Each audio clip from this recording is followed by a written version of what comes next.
మిరప, పొగాకు, మామిడి, ఉల్లి తరహాలోని అరటి రైతుల జీవితాలతోనూ బాబు సర్కార్ చెలగాటమాడుతోంది. గిట్టుబాటు ధర లేక అన్నదాతలు అల్లాడిపోతుంటే వారిని ఆదుకునే దిశగా ఒక్క అడుగు ముందుకేసిన పాపాన పోలేదు. రాష్ట్రంలో 2.77 లక్షల ఎకరాల్లో అరటి సాగవుతోంది. వైఎస్ఆర్ జిల్లా, అనంతపురం, నంద్యాల, కర్నూలు జిల్లాల్లోనే 1,00,000 ఎకరాలకు పైగా సాగవుతోంది. పిలకల ద్వారా వచ్చే పంట జూలై నుంచి డిసెంబర్ వరకు ఉంటుంది. 2023-24లో టన్ను 30,000కు పైగా పలికింది. అలాంటిది చంద్రబాబు సర్కార్ అసమర్థ విధానాల వల్ల ప్రస్తుతం టన్ను 1,000 రూపాయలు పలకడం గగనమైపోయింది. సాధారణంగా మహారాష్ట్రలో ఏటా అక్టోబర్ కల్లా అరటి పంట కోతలు పూర్తయ్యేవి. నవంబర్ నుంచి ఢిల్లీ వ్యాపారులు ఆంధ్రప్రదేశ్ మార్కెట్కు వచ్చేవారు.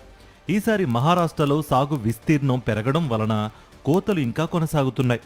అక్కడి నుంచి ఉత్తర భారతదేశానికి ఏపీతో పోలిస్తే రవాణా ఖర్చులు తక్కువ కావడంతో అక్కడి నుంచే కొనుగోలు చేసేందుకు ఢిల్లీ వ్యాపారులు మొగ్గు చూపుతున్నారు.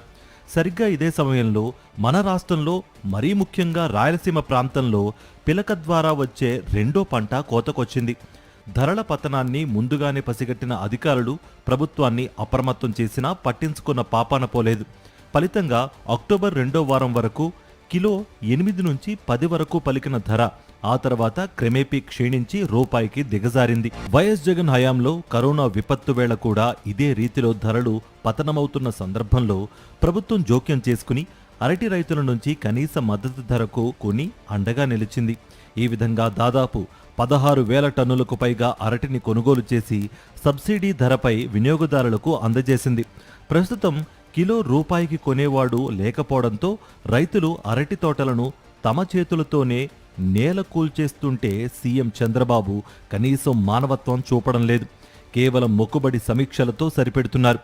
మార్కెటింగ్ సౌకర్యాలు కల్పించండి, ఢిల్లీ వ్యాపారులతో అనుసంధానం చేయండి అంటూ ఆదేశాలివ్వడం తప్ప రైతులను ఆదుకునే దిశగా ఎలాంటి ప్రత్యక్ష చర్యలు తీసుకున్న పాపాన పోలేదు.